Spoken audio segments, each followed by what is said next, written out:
dukomeje kwifuriza ibihe byiza rero wowe udukurikiye muri aka kanya mukurikiye ikiganiro imbere heza best future.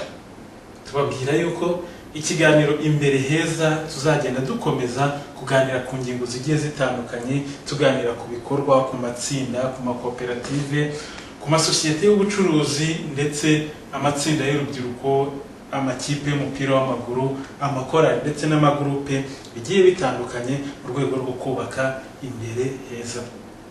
Kuri uyu munsi rero turaganira ku muryango witwa Agape. Umuryango Agape ni ijambo rihinnye ry'icyongereza, mu magambo arambuye tubona ari Association of Graduates and Active Presbyterian Evangelists. Mu Kinyarwanda ugereranyije twavuga ko ari umuryango w'abarangije amashuri makuru na kaminuza b'abavugabutumwa b'abapresbyterienne mu Rwanda. Uyu muryango rero twagiye tuvugaho ku bintu byinshi bigiye bitandukanye, aho ugenda uhuza urubyiruko rw'abapresbyterienne rurangije kaminuza n'amashuri makuru mu Rwanda. Uyu muryango rero ukaba waratangiye mu mwaka w'ibihumbi 2010 ubwo bamwe mu bari barangije kaminuza batekereje ikintu cyabasha gutuma bongera guhura, gutuma bakoresha ibyo bize n'ubumenyi baba bakuye mu ishuri mu buzima busanzwe kugira ngo bakomeze umurimo w'Imana. Bakaba barahuye rero babaga mu cyitwaga AEP, Association des étudiants presbytériens au Rwanda, aho umuryango nawo ukorera mu mashuri makuru ndetse n'amakaminuza, ukaba waratangiye mu mwaka w'ibihumbi 2000. Mu gihe rero byari bikigoranye guhuza abarangije, mu gihe babanaga bagakora ivugabutumwa, cyane ko muri icyo gihe hari hamaze kuba association z'abanyeshuri, haba muri kaminuza y'u Rwanda i Butare, haba muri kaminuza y'uburezi yitwaga Kiye Kimironko, ndetse no mu shuri ry'abaprotestanti riri Butare muri Piasi. Bamwe rero mu bari bagize komite nyobozi ya AEP Butare nibo bicaye baratekereza, baravuga bati hakwiye kujyaho urwego ruhuza abarangije ku bufatanye n'itoro presbyterienne mu Rwanda, cyane mu ishami ry'urubyiruko babasha gushyiraho ubwo buryo bwo guhuza abarangije. Muri urwo rwego mu mwaka w'ibihumbi 2012 inama ya mbere yabashije kuba ibera mu Kiyovu kuri paruwasi ya Kiyovu. Abayitabiriye barangije kaminuza n'amashuri makuru mu Rwanda bari mu bigo bigiye bitandukanye bya leta ndetse n'ibyigenga, abakora mu itoro ndetse n'abikorera ku giti cyabo, biyemeza gushyira hamwe ndetse no gushaka uburyo bakomeza kubaka ubwami bw'Imana kandi bakorera Imana mu mirimo bakora ya buri munsi. Ni muri urwo rwego rero hagiyeho gahunda ndetse baniha intego y'ibikorwa bizajya bibaranga muri ibyo mirimo yabo ya buri munsi nk'abantu b'abanyabwenge igihugu kiba gitegerejeho ko cyababa igisubizo, ndetse igisubizo bafite bakabasha no kugeza ku bandi banyarwanda. Mu ntego rero za Agape harimo kubungabunga ubucuti no guteza imbere umusabane mu rubyiruko ruba rurangije kaminuza n'amashuri makuru mu Rwanda ndetse n'abitegura kuyazamo. Harimo gufasha abantu babikwiye mu buryo bw'umwuka ndetse no mu buryo bw'amafaranga. Harimo gushyigikira amashyirahamwe y'urubyiruko n'imiryango y'ivugabutumwa itandukanye mu gihugu. Hariho gusabana n'abandi bakristo baba bo mu gihugu ndetse no ku rwego mpuzamahanga. Kurwanya agakoko gatera sida no gufasha ababana n'ubwandu.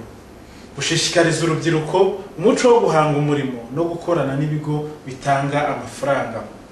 Kurwanya ihohoterwa rishingiye ku gitsina mu muryango ndetse no kurwanya jenoside n'ingengabitekerezo yayo n'ivangura iryo ari ryo ryose.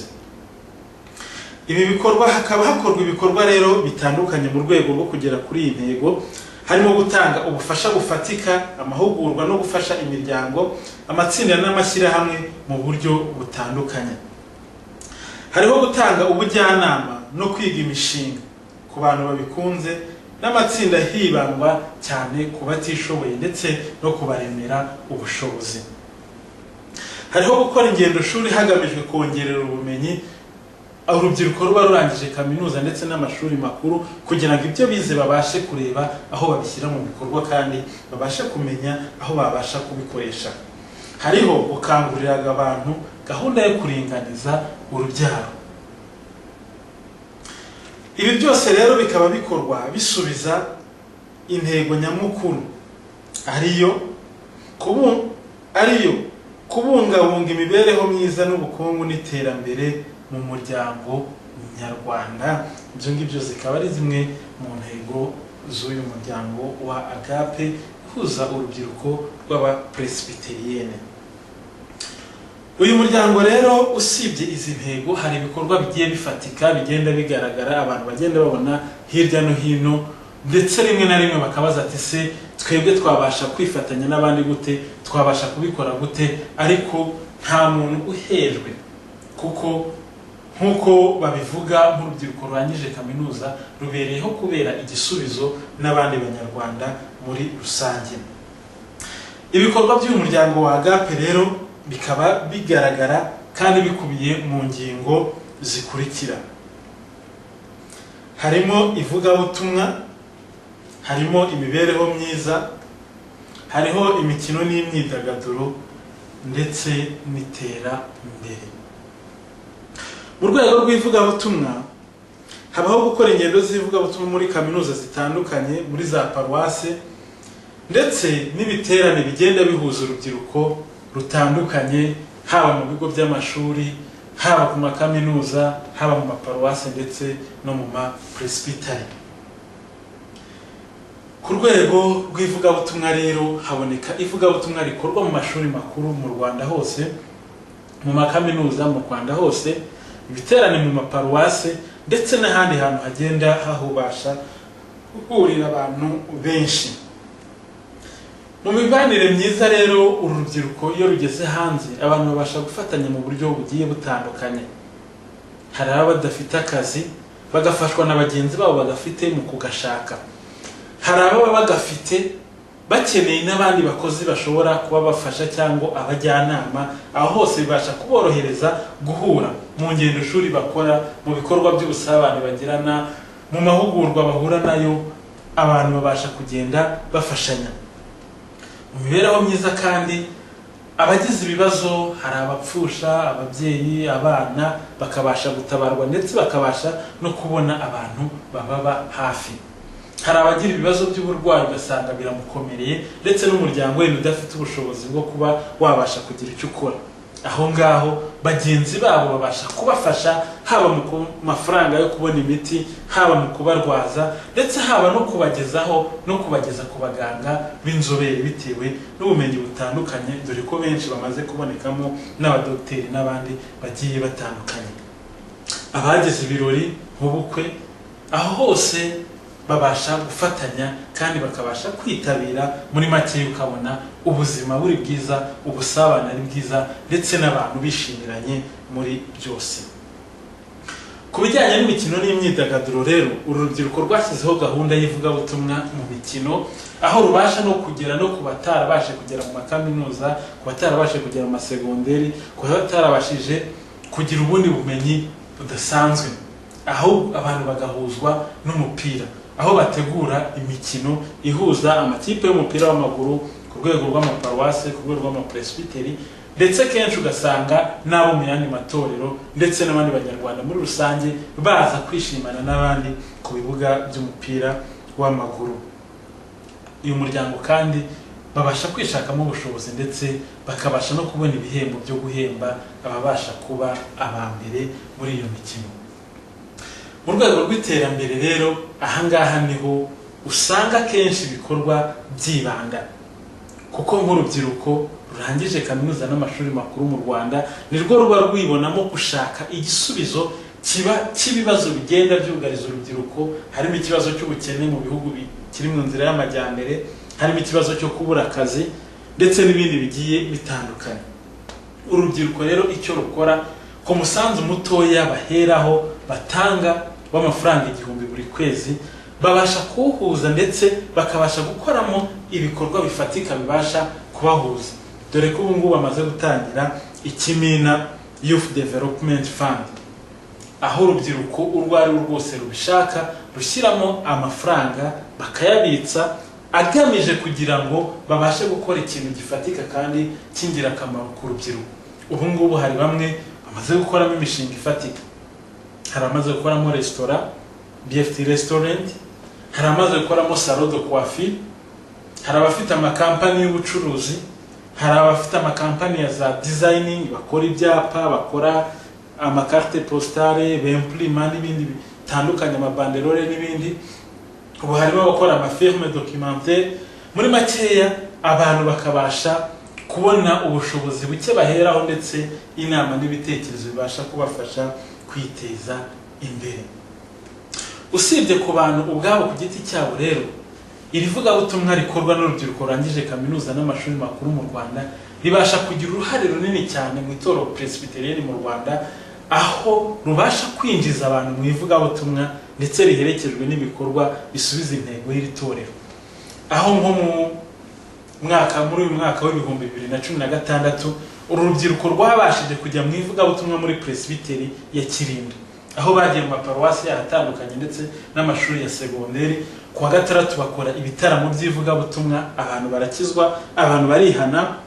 Ku cyumweru aho bavugiye ubutumwa bikora mu mufuka, batanga mituelle de santé ku bantu batazifite, ku bantu badafite ubushobozi bwo kwivuza, babasha kubaha mituelle de santé zirenga 100. Bivuga ngo mu byo bakora, mu butumwa bakora, banagaragaza ko icyo bashyize imbere ari ugufasha sosiyete nyarwanda ndetse n'abanyarwanda muri rusange kwiteza imbere. Mu mikino naho rero ntago arimo gusa bakina, kuko n'abandi bose ivugabutumwa ribasha kugera ku bakinnyi, rikagera ku bafana, rikagera ku baza kwirebera, rikagera ku batekera abakinnyi, rikagera ku babazanira amazi, rikagera ku babavura ndetse n'abatoza. Ibyo byose kuko hariho gahunda yo gutegura neza ikintu kuko nk'abantu b'abentellectuel.